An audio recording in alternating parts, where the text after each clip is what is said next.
Erokamano ahinya jana Malolo TV, mano jatich Nyasaye Wycliffe Odhiambo Ruko, mana kaka wacho ni Nyasaye oyawonwa piny nono. Mano ote makende ahinya okinyi ma kawuono. Ang'eyo ni kama intie pok igolo siling kata 5 kata mana 10 kata pesa moro pok imiyo Nyasaye, lakini en mana kuom ng'uono motimoni mondo warom kodi okinyi ma kawuono. Dhano mang'eny samoro osebedo gachiedh nade, jomoko safiri, jomoko dendgi lit, lakini Nyasachwa ni ema nyalo gik moko duto. Omiyo chako yawoni piny okinyi ma kawuono mondo ichak ine tekone kaachiel kod ng'uono ma bende omiyowago. Kaka nasikoni mokwongo ni wan kaachiel kod wendo ma bende okawo thuolo achiel kachiel, osekawo kinde mondo chop stumo ka okinyi ma kawuono mondo gwedhwa kaachiel kod mich ma Nyasaye omiyo okinyi ma kawuono. Kabi kawo thuolo abro miye kinde achiel kachiel mondo yawonwa gi lamo, asto fulra ni en ng'a, asto bang' mano wachak achiel kachiel. Jatich Nyasaye opak Yesu Ruoth. Abro miye thuolo achiel kachiel mondo ikwong yawonwa gi lamo mondo kikono oganda Nyasaye ni to ng'a moloso okinyi ma kawuono. Thuolo en mari. Erokamano. Kendo wan ayud lamo. Agoni erokamano Jehova Nyasaye nikech iseyawonwa piny nono. Itimo maber Jehova Nyasaye, duong' kod pak odogni. Akawo jowinjo magwa Jehova Nyasaye, akete lweti jowinjo magwa mag Lolwe TV Jehova Nyasaye, kamoro amora ma gintie Jehova Nyasaye ma giwinje dwondwa Jehova Nyasaye. Baba, akawo management mar TV ma sani ni Jehova Nyasaye miluongo ni Lolwe TV Jehova Nyasaye. Baba, in migwedho jogi gwedhgi kendo iting'gi malo. Akawo piny Kenya kaachiel gi jogo marite Jehova Nyasaye, akete lweti in mondo imigie rieko ma digiritgo Kenya Jehova Nyasaye. Alamo kamano kwachako sowa maber mar jotich so Jehova Nyasaye, to in mondo itelnwa. Baba, jowinjowa ogwedhre kawuok kuom wende kaachiel gi weche mwadhi wacho. Alamo kamano, lamo chope kom duong' mari e nyingi Yesu Kristo Ruodhwa. Amen. Erokamano ahinya kaka nasikoni mokwongo ni koro en thuolo mari Jatich Nyasaye mondo nyis jogo mane ni mokwongo kata Lolwe TV ni to waloso gi ng'a. Agone Jehova Nyasaye erokamano. Ochuna ni nyaka arwaka iluongo ni barakoa gi dho kata to gi dho aluongo ni abuog rombe. Mumbo ing'eni ino king'edho luwa ani mang'edho luwa luongo ni abuog rombe. Agone Jehova Nyasaye erokamano mathoth ahinya ma ochope e TV odiochieng' ma kawuono iluongo ni Brother Wycliffe Odhiambo Ruko, awuod Nyakach Kadiang'a. Agone Jehova Nyasaye erokamano mathoth kuom loso thuolo machalo kama mondo abi agwedhi e fan maga odiochieng' ma kawuono. Amen. Koro kwachako achiel kachiel, ang'eyo ni ka barakoa niting'o kanyo ero, to kang'e ni weche ma sirikal wacho mar loso lwedo maler ni keep distance kaachiel gi umo dhok. Kuonde miyaye kata area miyaye wacho chalo nade sani, nikech aneno ka bende jomoko bende ng'iya gini, jomoko bende ichunoga achuna. Gweng' miyaye chalo nade gi wachni? Jakadongo penjo maber kabisa. Sirikal nyaka waluw chikege. Nyasaye oketonwa chike mwaluwo mondo wadhi wacham ngima. To sama wan e piny ka nyaka be waluw chike mag sirikal. Dong' ineno ka rwako barakoa, manyiso ni rwako abuog rombe donge. Kendo gimikwongo itimo nyaka irwak barakoa miluongo ni abuog rombe. Kendo dong' ineno kwa bet mabor. Wabet mabor, keep distance. Kasto mar adek monego bed ni watimo kendo, is very important. Nyaka wa sanitize. Koro ma watimo ni iluongo ni sanitizing. Nyaka sanitize nikech nyaka watim bedo ni nyaka sanitize. Very good. Manyiso ni nyaka waluw chike ma sirikal otimore na ogolo. Ma sirikal ogolo no. Nyasaye biro konyowa nikech wach mar corona ni biro rumo mabed ka sigana. To nyaka wan be waluw chike kaka timore nade kaka dwarore. Koro wan sawa. Kamano. To kuma ne yae ji be timo kamano koso? Kuma na ae ji timo kamano.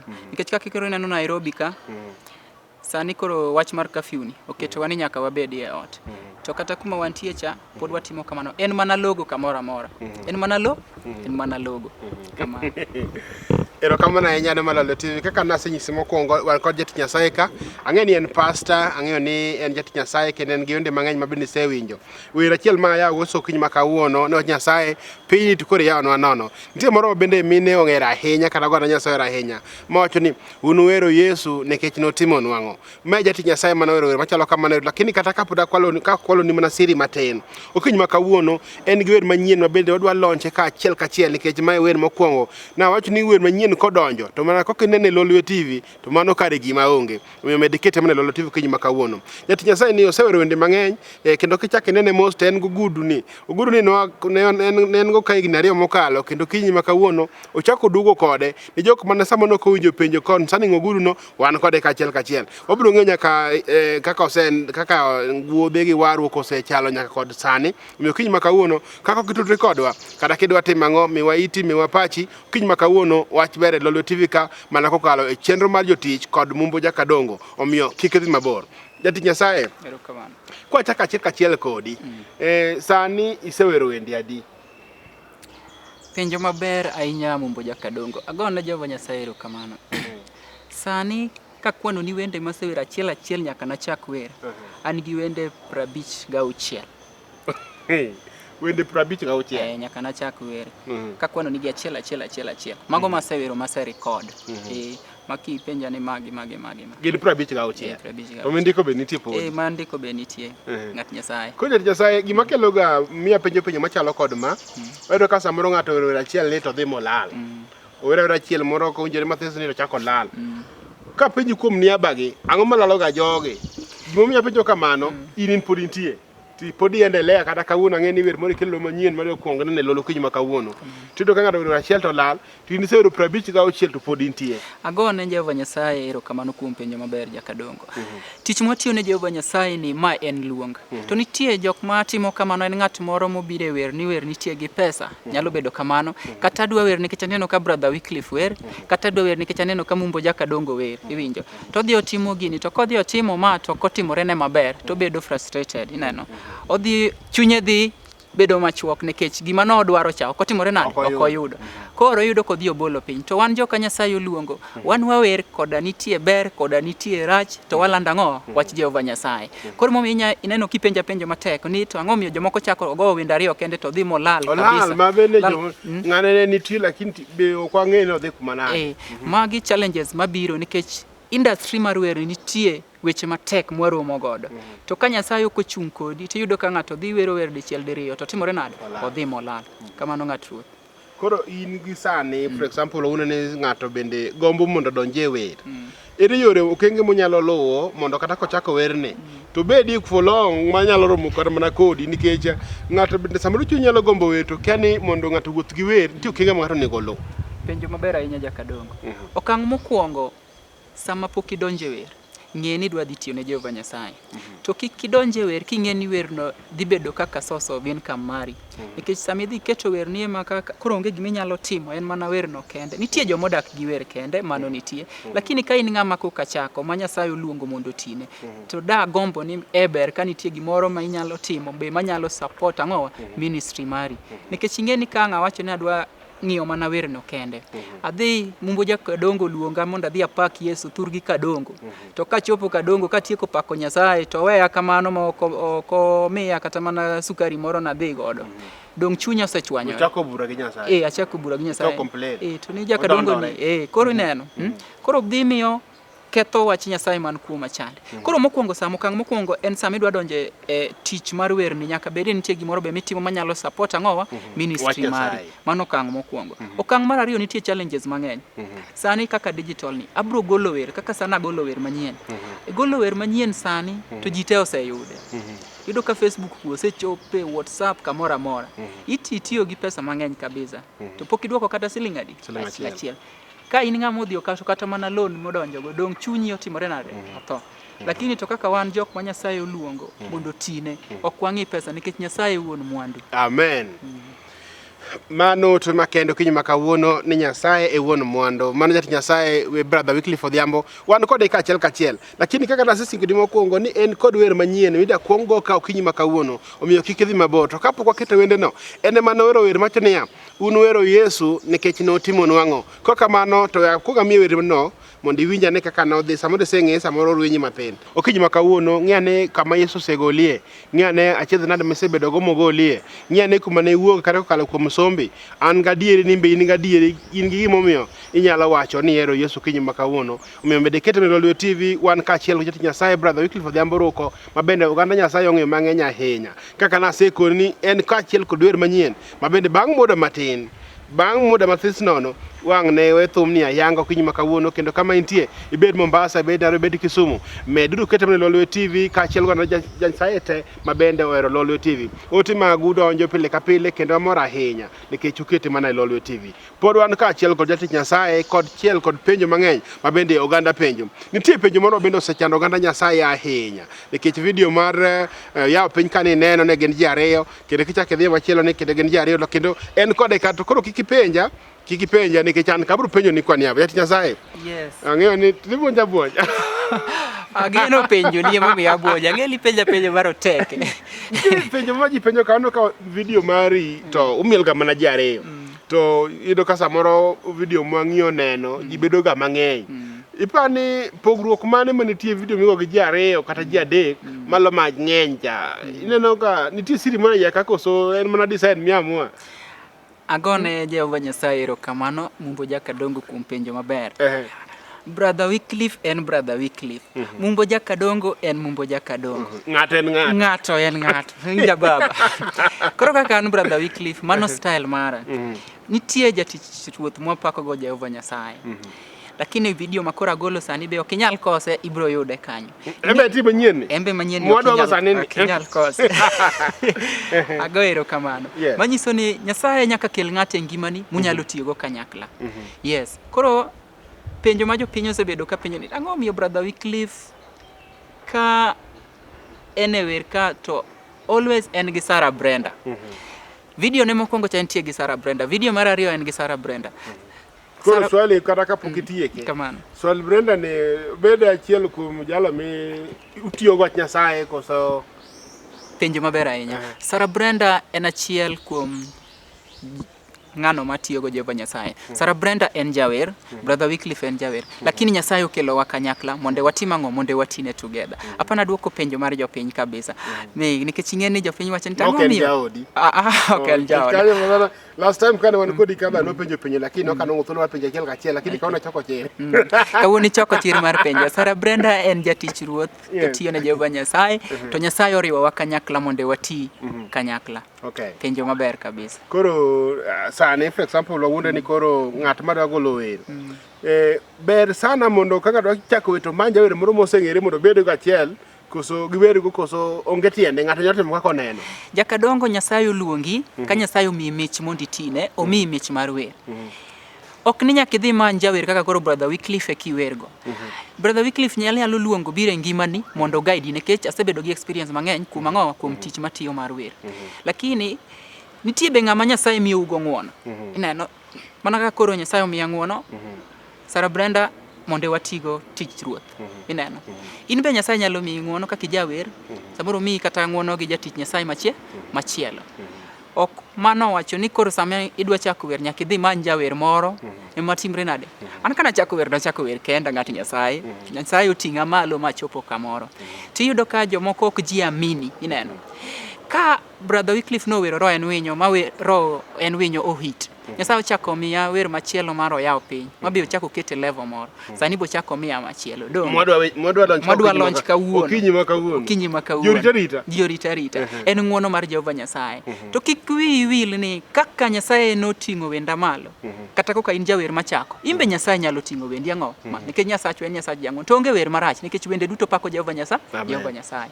Amen. Koro ka prodhi mbele ka achiel kod penjo ma jopiny kata oganda Nyasaye nyalo gombo ng'eyo.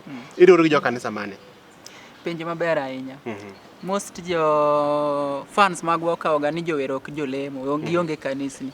Wan gi kanisni mwalemo. Asto wacho ne spiritual father ng'amo tayi wach Nyasaye michopo kama intiere nikech wacho ni jawer ok bed ga bo pastor nikech en slippery. Ko neno spiritual father ne kawuono to ok gichak giro Jatich Nyasaye. Ok ang'e ni gin adieri koso gin iluongi rumors. Penjo maber ok rumors gin adier. Agone Nyasaye erokamano. Brother Wycliffe Dhiamboruko analime kanisa mar Israel Church of Africa. Israel Church of Africa. Wane joka rwako kanzo maler mochopo nyaka piny chande. Yes, headquarter marwa nitie Kisumu Obede Nyaera. Bishop mara iluongo ni Bishop Amos Ochieng. Koro en mosebedo kotaya ang'o e tich Jehova Nyasaye. Iyudo ka jo fan magwa samoro challenge wani to unu wera be un gi kanisa. Mane gima chando ji kabisa nikech kocho jower gin koneno pastor ne dwene to nyaka dweche adek. Kanisa nyaka idhi. Mama wacho ni ber dhi odiochieng' achiel midonjo go e hekalu mar Jehova Nyasaye no duong'e motimore nade moloyo. Koro hekalu nyaka wadhi. Kamano jatich. Jatich Nyasaye ang'e ni sabende ma mar ji be rito thum manyien cha. Koro ka wadonjo thum manyien kata kapok obiro. Ere fwenyruok ka achiel kod ote ma wer nigo kata mifil ni kochopo kuom oganda Nyasaye to nyamiyo oganda Nyasaye lokore kata wadhi kuom Nyasaye waduto. Penjo maber Mumbo Jakadongo.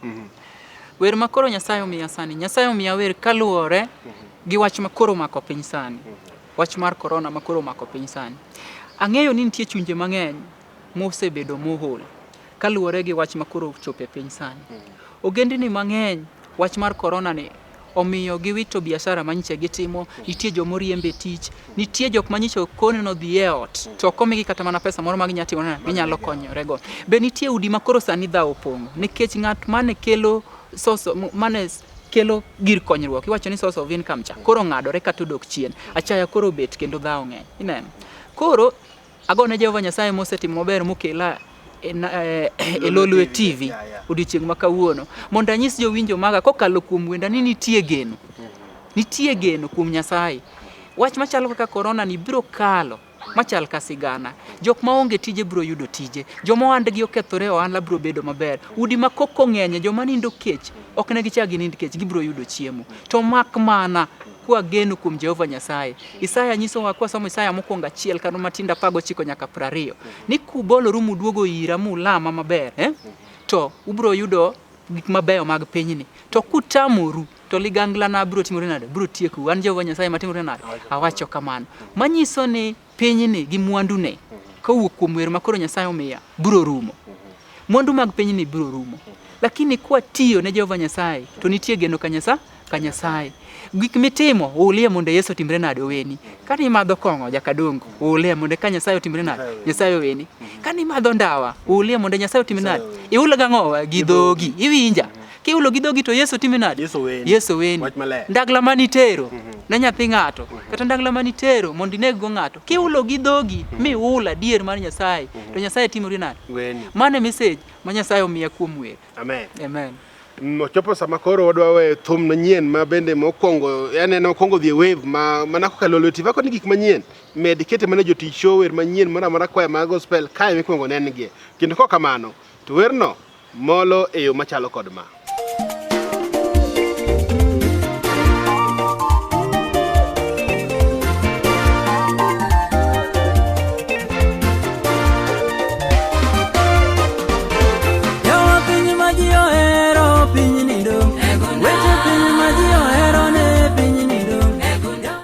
Wow, mana kaka winjo no mano utima kende ahinya wer manyien ahinya mabendo golo kinyi makawuono mana kokalo Lolwe TV cheno ma jotich show kinyi makawuono katemo paro ahinya ni piny ni dong kendo biro dong malija ahinya e gunda mana kaka Nyasaye no osewacho en fwenyruok makende nyalo ng'iyo kit ngima ni gik matimore e piny sani nyalo nyisi ni piny ni nyalo dong e gunda dier.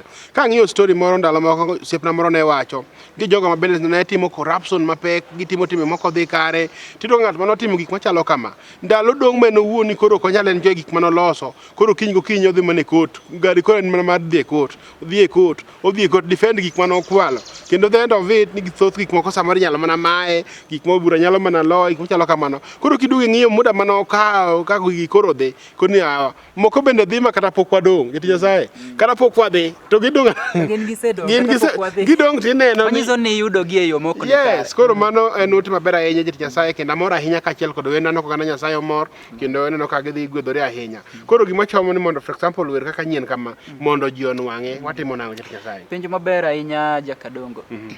Agone Jehova Nyasaye erokamano nikech Nyasaye terowa e level mopogore opogore. Sani piny opong', iyudo ka koro jomoko ni Kisumu, jomoko ni Asembo, jomoko ni Nyakach, jomoko ni Kadongo. To Brother Wycliffe ogolo wer. Brother Wycliffe wan koro lornwa gi curfew Nairobi, lakini wer to giyuda kama gitimore nade gibeten. Kidwaro wendano gimitimo ikawo mana simbi no tidiyo mana *811 *925 hash.